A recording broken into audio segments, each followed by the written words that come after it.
Ok, então, olá a todos e todas. Hoje, então, vou apresentar sobre o capítulo do livro de processamento de linguagem natural das brasileiras em PLN, falar sobre o capítulo de questões éticas em IA e PLN. Então, eu sou a professora Marisa Ferro, do Instituto de Computação da Universidade Federal Fluminense, coordenadora do Núcleo de Referência em Inteligência Artificial, Ética e Confiável.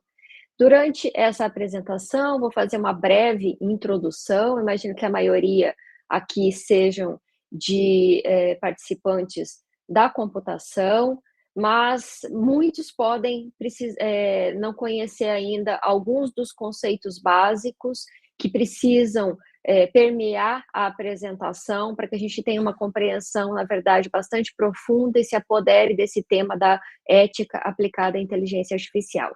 Em seguida, nós vamos, então, olhar um pouco para esse conceito de o que é a ética aplicada à inteligência artificial e por quem, né, que ela é importante. Alguns dos impactos, né, exemplos desses possíveis impactos que a inteligência artificial tem tido, né, nas questões, nas implicações éticas que têm acontecido, um panorama muito rápido, só para ter uma ideia de como está a regulação da inteligência artificial no cenário brasileiro e mundial, e farei as minhas considerações finais. Bom, alguns conceitos básicos importantes para que a gente possa entender bem por quê, né, de onde vêm as questões e as implicações éticas relacionadas à inteligência artificial, é pensarmos na área e nas sub-áreas. Então, situando que eu sou da área de inteligência artificial e trabalho mais dentro da área da inteligência artificial no domínio da ciência da computação. Dentro dessa grande área que é a inteligência artificial, o aprendizado de máquina é uma das áreas mais importantes hoje, por ter muitas aplicações que estão presentes no nosso dia a dia, geralmente são dessa sub-área, que é o aprendizado de máquina, onde nós temos, dentro do aprendizado de máquina, o aprendizado baseado em redes neurais profundas e a tão falada inteligência artificial generativa, que também é um modelo que precisa de dados para o seu aprendizado, como é no caso do aprendizado de máquina, também está englobado nessa sub-área. Então, é uma área que vem evoluindo há muito tempo, a IA generativa se tornou mais presente no dia a dia desde 2022, mas os primeiros artigos já são anteriores, né, a essa época. Na área, então, de aprendizado de máquina, qual é a grande questão por trás disso? Os dados de treinamento é um dos importantes pontos que nós podemos observar e que são motivos de muitas das implicações que podemos ter posteriormente com o desenvolvimento e o uso de modelos de inteligência artificial, né, generalizando, mas geralmente estamos falando, então, de aprendizado de máquina. O aprendizado de máquina, então, para que ele possa ser realizado, ou seja, aprender sem ser explicitamente programado, conseguir, nós precisamos de muitos dados de treinamento. Então, por exemplo, se eu quero aprender a classificar entre cachorros e gatos, eu vou precisar de muitas imagens de gatos, muitas imagens de cachorrinhos, para que eu possa passar isso para um modelo, ajustar isso até que ele fique confiável o suficiente, que ele consiga ter uma precisão adequada para classificar novas imagens. Então, por exemplo, eu já fiz todo o ajuste, já treinei com todo aquele conjunto de imagens e eu consigo, então, quando me chega uma nova imagem, eu já tenho esse modelo treinado e eu consigo classificar se aquela imagem é um gato ou não. O que é, então, um algoritmo de aprendizado? Então, eu vou ter diversos modelos que eu posso utilizar, mas um dos que mais tem sido utilizados atualmente são os modelos baseados em redes neurais, que são um grande conjunto aí de pesos, para a gente fazer esses ajustes, otimizando funções, né? E até antes da IA generativa, o que nós fazíamos no aprendizado de máquina era classificar, agrupar, predizer valores. Com a chegada da IA generativa, os sistemas eles são treinados em enormes conjuntos de dados, de texto, por exemplo, quando o foco é geração, aprendizado utilizando o texto, e imagens ou outras mídias, e aí a diferença é que nós vamos fazer a geração de textos, imagens, vídeos, códigos de programação, tudo isso baseado naquilo que foi feito de treinamento, mas agora eu consigo criar um novo conteúdo, gerar novos conteúdos com base naquilo de treinamento.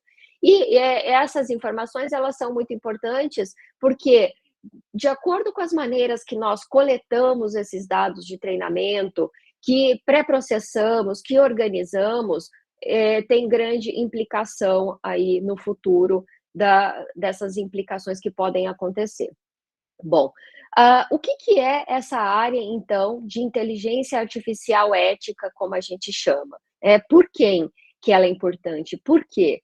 A inteligência artificial ética, vocês vão encontrar muitos princípios diferentes em diferentes documentos que, às vezes, até com nomenclaturas parecidas ou utilizando termos diferentes, mas que querem designar os mesmos princípios. Então, às vezes, fica muito confuso para a gente conseguir chegar num conjunto de princípios que a gente quer analisar. Eu coloquei esses 5 básicos aqui, fazendo uma classificação em comum do que podemos encontrar dos princípios que são tratados nos documentos produzidos sobre inteligência artificial ética pela Unesco, pela regulamentação da União Europeia, que antes da regulamentação ficar pronta, havia alguns guidelines preparados, e também da OCDE. Encontrando pontos em comuns entre eles, então nós vemos que a ética aplicada à inteligência artificial, ou estudo desses princípios, nós podemos olhar para 5 princípios básicos aí que se desdobram em pontos diferentes. E esses princípios, eles são importantes por quê?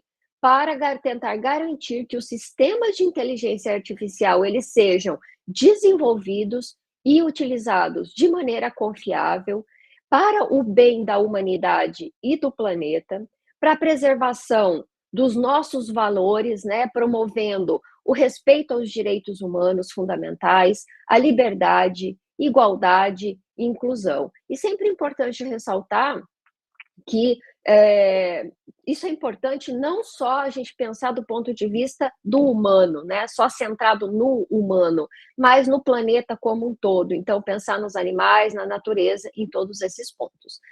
Procurando garantir esses pontos, né, a democracia, a liberdade, todos os direitos fundamentais, é preciso que os sistemas de inteligência artificial eles sejam utilizados e desenvolvidos de modo a garantir que haja justiça, diversidade e não discriminação. Então, eu vou mostrar depois alguns exemplos a respeito disso, mas um sistema, ele não pode tratar de maneira diferenciada grupos de pessoas, ele tem que ter o mesmo resultado para todos, ele tem que ser justo para todos, ele tem que garantir a diversidade cultural, a diversidade de gênero, de todos os tipos de escolha e, diante disso, ele não pode, diante dos seus resultados, causar nenhum tipo de discriminação por meio da sua utilização. Um outro princípio muito importante é a tentativa de garantia da transparência e da explicabilidade, para que nós possamos ter como princípio que nos auxilia a manter que esses sistemas de IA, então, eles sejam desenvolvidos e utilizados para o bem de todos. A transparência, ela é um princípio que vai garantir que as pessoas saibam que estão em contato com algum artefato, algum sistema que contenha ali inteligência artificial. Então, se pensarmos, por exemplo, na questão de um chatbot, é preciso que haja transparência para o usuário de que aquele chatbot, de que quem está fazendo aquela conversação comigo, na verdade, não é um humano, e sim algum sistema de conversação por inteligência artificial. Então, esse é o princípio da transparência. A explicabilidade, por outro lado, está totalmente atrelada, mas é um conceito diferente que procura esclarecer, mostrar como se chegou a uma determinada decisão. Então, um outro exemplo seria: olha, eu fui a um banco pedir um empréstimo e o meu empréstimo ele foi negado. E o resultado disso ele foi obtido pelo sistema bancário utilizando algum sistema de inteligência artificial. Bom, primeiro ponto, se eu for tentar entender, olha, então o meu empréstimo foi negado, por que ele foi negado? Então, olha, porque você foi julgada por um sistema de inteligência artificial e o resultado foi negativo. Transparência. Bom, mas por que o resultado foi esse negativo? Então, encontrar uma explicação. Olha, os fatores que levaram a essa negação do empréstimo são estes, estes e estes. E aí existe também um outro ponto, que é a questão da interpretabilidade. Não adianta eu jogar uma árvore de decisão, por exemplo, que até já teria uma certa explicabilidade, na mão de um cliente do banco e falar assim, ó, por causa dessa árvore de decisão. Não, ele também tem que ser interpretável. Então, essa questão da transparência e da explicabilidade, que nós sabemos que para muitos dos modelos hoje, por exemplo, com o uso de redes neurais profundas e outros modelos, essa explicabilidade não é possível para muitos deles. Robustez técnica e segurança é quando eu preciso assegurar que o sistema está fazendo aquilo para o qual ele foi projetado, sem erros. Então, ele não pode ter falhas que possam tirar a segurança de alguma pessoa, infringir algum problema. Então, sempre um exemplo muito claro nesse caso é a questão que se fala de carros autônomos, que ainda não é uma coisa que está presente aí no nosso dia a dia, mas o carro autônomo, se ele tiver uma falha de interpretação, como já se apresentou em alguns testes, ele pode causar um acidente, atropelar uma pessoa, né, por uma falta de robustez técnica. Mas isso é um exemplo muito ainda que a gente parece distante da gente, mas existem casos, até vou mostrar um caso disso, mesmo com o uso de modelos de linguagem, como chats, né, com retornos de buscas baseadas nessas ferramentas, usando modelos de linguagem, que causou problemas aí. Então, um outro ponto importante é a privacidade e a proteção de dados. Então, garantir a privacidade do usuário, né, tanto durante o treinamento quanto depois durante a sua utilização. Então, a privacidade de quem é que está, quais são, até onde eu quero que seja transparente o que eu estou informando, que está sendo utilizado sobre a minha pessoa, sobre os dados da minha casa, sobre a universidade onde está sendo coletado ou pode estar sendo coletada, a privacidade está sendo respeitada? Ou, por exemplo, eu estou utilizando num sistema de educação, mas como que a proteção sobre a privacidade dos alunos, eles estão tendo dados coletados que não, que estão infringindo o seu direito à privacidade? E a proteção de dados seria tudo que está envolvido na nossa Lei Geral de Proteção de Dados ou em outras similares de outros países, que é garantir que esses dados estejam protegidos, utilizados com consentimento, né? Tudo isso. Responsabilidade de prestação de contas é um ponto extremamente difícil ainda de ser debatido, de encontrar uma solução, que é: se algum desses outros pontos ali, desses 4 pontos acima, não forem respeitados, se eu tiver algum problema com aqueles de privacidade, de falta de robustez, algum acidente, alguma coisa, quem será o responsável por isso, né? E quem é que prestará contas sobre aquele erro? Então, esses são alguns princípios básicos que eu costumo trabalhar sobre eles e, novamente, eu reafirmo, não é sempre, vocês não vão encontrar sempre esse conjunto, pode ter gente que podem ter mais, né, princípios, mas eu costumo trabalhar sobre esses para poder facilitar como um framework de trabalho que eu abordo. Além disso, desses 5 pontos, é preciso também pensar na parte de crescimento inclusivo e desenvolvimento sustentável.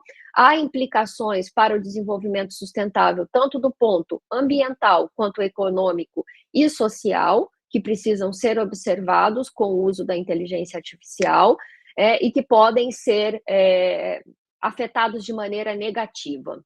E também observações sobre o futuro do trabalho, é muito importante se observar e fazer e desenvolver tendo esse olhar de como garantir que o futuro do trabalho das pessoas de grupos menos favorecidos e questões trabalhistas em si não sejam esquecidas e desrespeitadas no mundo do uso da inteligência artificial. Então, são pontos aí que são tratados de maneira diversa, mas muito importantes para garantir os princípios. Bom, visto isso, eu vou mostrar alguns possíveis impactos, né, com o uso da inteligência artificial e que tem aí desdobramento em algum desses princípios em que eu mostrei.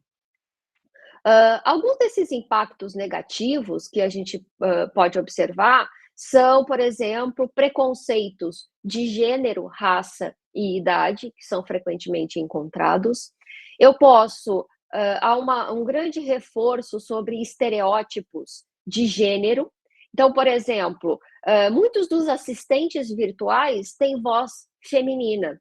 Por quê? Reforçando o estereótipo de que a mulher ela é feita para o cuidado, assistir ao lar, a necessidade das pessoas, e não para ser CEO de uma organização ou ocupar altos cargos. Então, isso é um jeito que a gente tem de demonstrar como que estereótipos vêm sendo reforçados. Existe esse estudo da Unesco com o Banco Interamericano e a OCDE, fez todo um manual que mostra os impactos da inteligência artificial na vida das mulheres. Então, esse é um exemplo. Já exemplos que podemos encontrar também, o uso de sistemas de inteligência artificial para impulsionar o ódio a grupos subrepresentados, influenciar resultados de eleições, isso não é nenhuma teoria, isso já é demonstrado que isso aconteceu. Posso utilizar esses sistemas para explorar fraquezas psicológicas, orientando decisões de um grupo, de uma sociedade, sem que elas percebam que estão sendo influenciadas, né? As polarizações sociais, ameaças a princípios democráticos e aos direitos humanos são exemplos que encontramos sobre impactos negativos da inteligência artificial. Bom, isso acontece porque, como esses sistemas eles são projetados por seres humanos, e nós, seres humanos, somos seres enviesados, muitas vezes repletos de preconceitos, então muitas vezes nem é de maneira intencional, nós embutimos isso por meio da falta de representatividade naqueles dados de treinamento, pela não observação e testes suficientes dos modelos e dos resultados que estão sendo obtidos, pela falta de pluralidade nas equipes de desenvolvimento e de teste. Então, a gente muitas vezes observa essas decisões injustas, principalmente em para grupos marginalizados, subrepresentados e minorias, porque nós projetamos esses nossos vieses no desenvolvimento. Quando o uso da inteligência artificial ele se tornou mais ostensivo na sociedade, porque nós já vínhamos utilizando, por exemplo, o Google Tradutor, nós já utilizávamos há bastante tempo, mas ninguém estava aí muito preocupado com implicações éticas, mas a partir do momento que surge e a sua utilização fica muito mais presente de maneira consciente, como, por exemplo, com o uso de um chat GPT, as pessoas começam a se preocupar mais com isso e começam a observar esses possíveis preconceitos, decisões injustas que acontecem e começam a se dar conta disso, mas hoje nós já temos bastante consciência disso, então não é mais o momento de dizermos, olha, Então, não, foi porque o meu dado ele não era representativo o suficiente. Isso acontece porque nós estamos apenas refletindo um viés da sociedade. Então, a gente tem que pensar que isso não é mais aceitável nesse momento. Nós precisamos desenvolver maneiras, estudar maneiras de prevenir que esse tipo de coisa aconteça.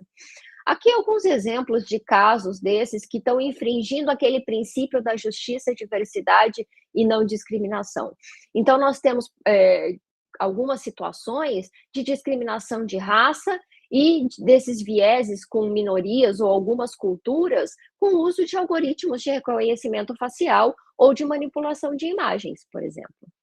Então, teve um software que foi desenvolvido para a parte de imagens, que eram os famosos deepfakes, que desnudavam mulheres, e isso daí foi depois removido, né? Isso não está mais disponível, não que eu saiba, mas quando foi questionado porque também só tinha imagens de mulheres nuas naquele deepfake, os desenvolvedores afirmaram que no futuro eles pretendiam também fazer imagens de homens nus, mas que o banco de dados para treinamento com corpos de mulheres nuas eram muito mais presentes e disponíveis, então eles utilizavam isso. E isso pode prejudicar as pessoas de várias maneiras, né? Criando deepfakes em escolas, recentemente vimos coisas desse gênero. Um outro tipo com imagens também teve um aplicativo que gerava avatares. Então, muitas vezes esses aplicativos utilizando inteligência artificial generativa, elas ficam disponíveis nas mídias sociais e são gratuitos. Gratuitos, lembrando aquele princípio, né? Quando a gente estuda ética, que fala que não há almoço grátis, ou seja, nada é assim totalmente de graça, tem que se questionar o que tem por trás disso.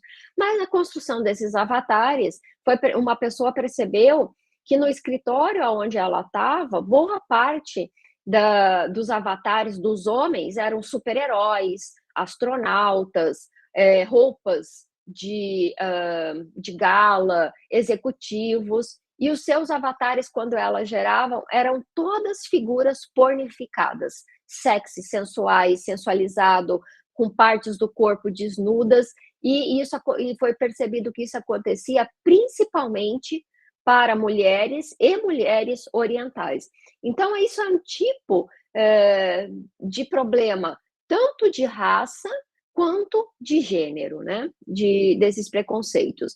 Nessa parte de reconhecimento facial, há diversos casos de prisões ou de sistemas que usam imagens de pessoas para ver a possibilidade de reincidência em crimes. Então, muitas vezes, sem conseguir nenhuma explicabilidade por trás disso, muitas das pessoas recebem notas muito mais negativas simplesmente por serem negras. Então, esse é um outro tipo de caso. Existem também outros exemplos nessa parte, e isso daí também pode causar um problema de robustez e proteção de dados. Então, quando você não tem um sistema que é robusto o suficiente, ele pode levar à prisão de uma pessoa injustamente, né? Ou ela pode manter alguém por mais tempo preso injustamente. Por quê? Porque o meu robusto não está robusto o suficiente. Um outro caso, naquele ponto de robustez e proteção de dados, foi o caso de quando o Bing, o buscador da Microsoft, ele usando um modelo de linguagem, então não era mais só para retornar o resultado de uma busca, ele construía um texto amigável, próximo à linguagem humana, como nós sabemos que esses modelos de linguagem estão preparados para fazer. Mas eles ainda não estão preparados para garantir o conteúdo daquele que é o resultado no termo de conhecimento. Então, por sorte, foi o próprio médico, ele tentou fazer uma busca sobre o seu nome nesse buscador da Microsoft, e o retorno dessa busca foi que ele era acusado de mais de 100 casos de assédio sexual na medicina. Então, ou seja, esse buscador ainda não tinha a robustez suficiente para estar sendo utilizada sem garantir que ele não ia infringir a segurança de ninguém, infringir nenhum direito fundamental. Bom, qual foi o caso? Na verdade, esse médico, ele é do Conselho Regional de Medicina do Estado de São Paulo e responsável por analisar casos que chegam ao conselho sobre assédio sexual, e ele analisava mais de 100 casos, mas o texto gerado foi outro.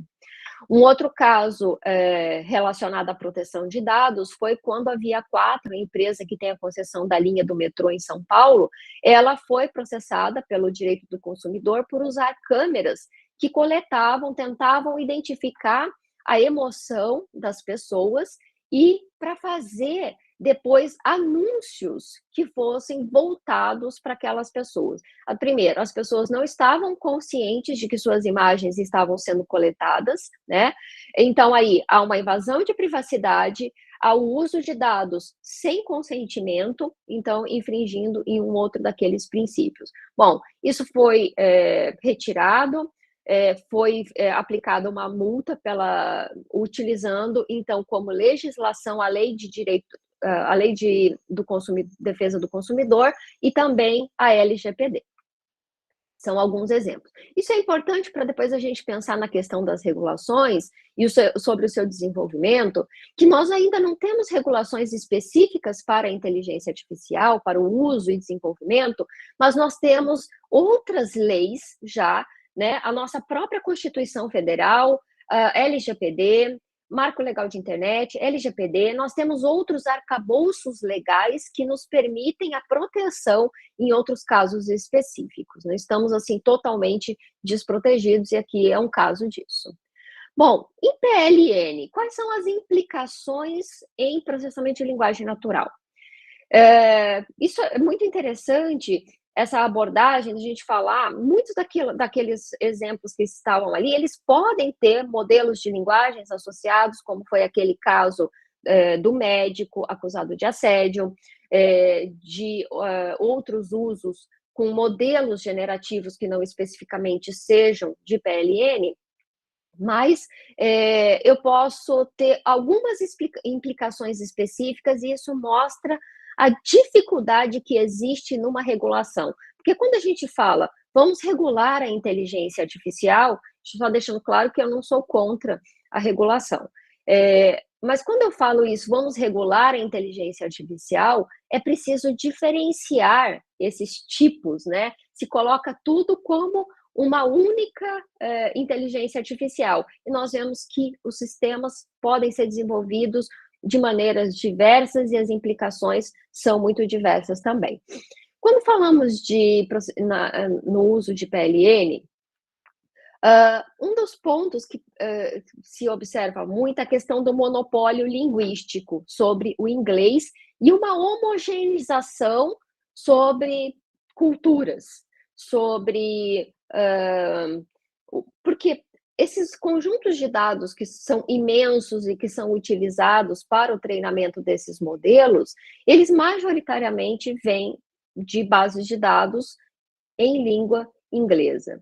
E se nós pensarmos, por exemplo, no português, nas culturas, naquilo que é representado culturalmente dentro do nosso país, será que nós conseguimos representar utilizando apenas aquilo que foi aprendido por meio da língua inglesa? Então, aceitar esse monopólio, e ele é evidente hoje, é alguma dessas implicações. O treinamento desses grandes modelos de língua, eles tendem a ser, então, compostos por essa quantidade massiva de dados linguísticos que são coletados online. Isso, normalmente, então, não tem só a questão da língua inglesa, mas, como eu falei, a questão cultural, e isso acaba que tem refletindo os valores e as normas do norte global, e o sul global tem ficado subrepresentado.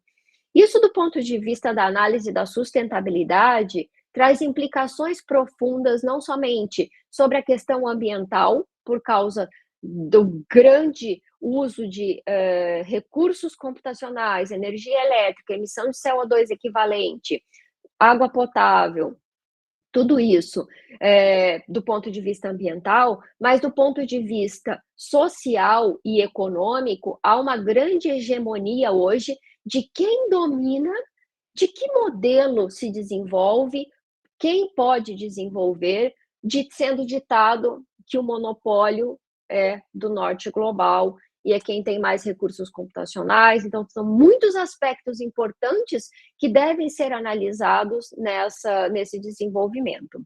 Então, eu posso ter aí modelos que não sejam representativos e não levem em conta a diversidade cultural e linguística existente. Existem vários questionamentos e muitas respostas que estão em aberto ainda sobre propriedade intelectual e direitos autorais. Então, tem se colocado, o que foi gerado com um modelo de IA generativa para texto, aquele texto, eu posso ter ou uma imagem, ou um vídeo, uma arte, é possível registrar propriedade intelectual sobre isso? Alguns estados, alguns estados americanos ou alguns países, eles têm colocado que não é possível se registrar propriedade intelectual sobre isso. Mas existe todo um debate sobre a criatividade, sobre a utilização disso. Então, não tem ainda uma resposta fechada, mas é algo que é preciso pensar. Direitos autorais, quando esses modelos são treinados, eles foram treinados utilizando somente dados abertos ou foi utilizado alguma coisa que infringia o direito autoral e ele pode estar sendo reproduzido de alguma maneira, de alguma parte, nos textos ou naquilo que eu estou gerando depois. Então, também tem questões importantes relacionadas a isso. E a transparência, proteção de dados e consentimentos foram respeitados nesse processo de coleta de dados? Voltando de novo lá, em proteção de dados, privacidade. Então, são algumas questões específicas e que demandam olhares específicos num ponto de regulação ou de estudo das implicações éticas. Como é o panorama da regulação da inteligência artificial hoje? Nós, na verdade, além de regulações, nós temos aí um grande número de documentos com guias, frameworks que têm sido publicados tanto pela sociedade civil, como por governos, organizações intergovernamentais, setor privado. Vários desses atores presentes no mundo têm publicado documentos procurando formas de sugerir como garantir e estudar esses princípios éticos no desenvolvimento e uso da inteligência artificial. Algumas regulações que são importantes no cenário mundial hoje, a primeira delas, a europeia, que é a primeira realmente a entrar em vigência de maneira ampla, que foi desenvolvida. Eu acompanhei esse processo de desenvolvimento desde o início, quando foi montado o High Level Expert Group, as discussões, consultas à sociedade. Então, tem aí uma regulação importante, baseada em riscos, e que traz um princípio que ele pode ser utilizado como uma inspiração, por exemplo, para uma regulação nacional no Brasil? Sim, com as suas diferenças. Lá, a União Europeia, ela precisa fazer uma regulação que atenda a todos os seus países membros ao mesmo tempo, né? Então, um pouco diferente de outras regulações, se olharmos, por exemplo, a abordagem da China. A União Europeia é muito baseada em riscos, mas nós temos estudos muito interessantes que podem ser feitos sobre a regulação do Canadá, da China também, é bastante interessante. E no Brasil, nós temos também, há alguns anos, algumas propostas de regulação. As primeiras foram a 5051, em 2019.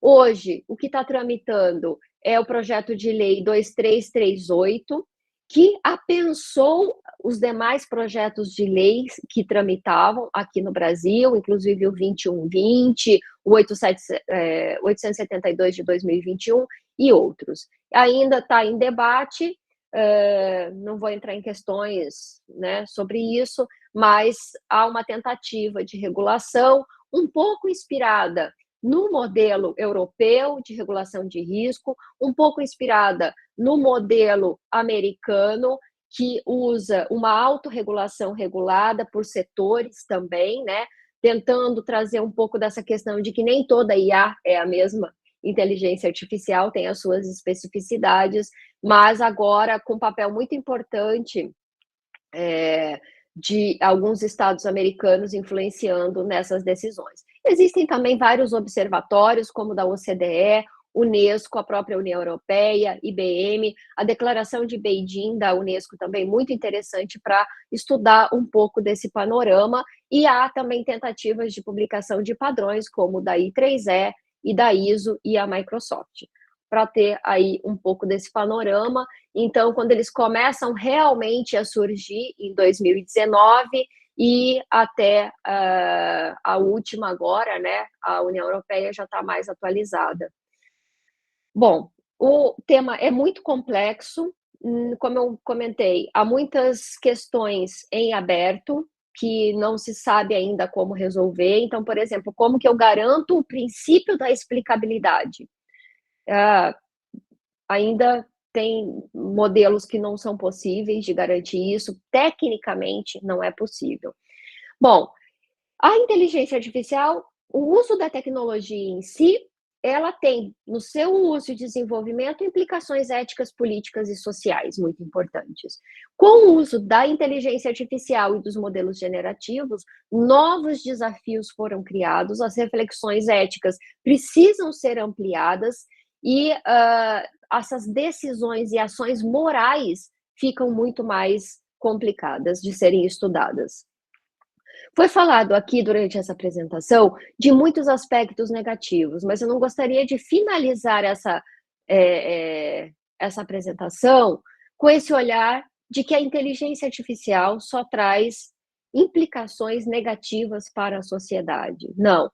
Nós temos muitas implicações positivas também do ponto de vista da inclusão. Se nós olharmos para os próprios modelos de linguagem, quem é que tinha acesso a ler um texto e traduzir um texto alguns anos atrás? Isso foi facilitado pelos modelos de linguagem, permitindo a inclusão de alguns estudantes de grupos subrepresentados que nunca tiveram a oportunidade de um estudo completo de outras línguas. A solução de problemas complexos da sociedade, e inclusive a inteligência artificial, ela é vista como habilitadora de muitos dos objetivos do desenvolvimento sustentável, das metas estabelecidas até 2030, mais como positiva do que negativa. Há problemas complexos, como problemas de química, de bioquímica, que foram resolvidos com o auxílio da inteligência artificial, e muitas outras possibilidades de inclusão, de diversidade que serão proporcionadas na educação e outras áreas. Então, não é só coisas negativas, mas é preciso que se olhe com muito cuidado para que essas implicações negativas que existem não passem a serem maiores do que as positivas, então impactando sobre a liberdade, a diversidade, os direitos fundamentais e o meio ambiente. Para isso, é preciso que nós tenhamos ambientes de desenvolvimento e de debate inclusivos e plurais, equipes de pesquisa, nas organizações, no setor privado, em todos os locais. Inteligência artificial e ética não se debate por um grupo só, de uma área só, tem que ser inter e multidisciplinar, trazer para o debate os sociólogos, os filósofos, psicólogos, cientistas sociais e também o pessoal da computação, é claro, mas é preciso que esse debate seja inclusivo e plural de diferentes formas, de gênero, de raça, de tudo. Uma das ações muito importantes para garantir isso é o letramento em inteligência artificial sobre ética e proteção de dados para criar consciência crítica, desenvolver o pensamento crítico para conhecer e utilizar a tecnologia de forma crítica, que é uma das formas que a gente tem mais seguras de garantir que os princípios éticos sejam garantidos e mantidos. Então, tornar a sociedade atuante E parte desse processo de desenvolvimento dessa sociedade ética e inclusiva vem por meio do letramento, da educação para a inteligência artificial. Então, é isso, muito obrigado, espero que esse conteúdo possa contribuir para reflexões e a compreensão de todos sobre esse tema tão complexo e ainda com tantas questões em aberto. Muito obrigada.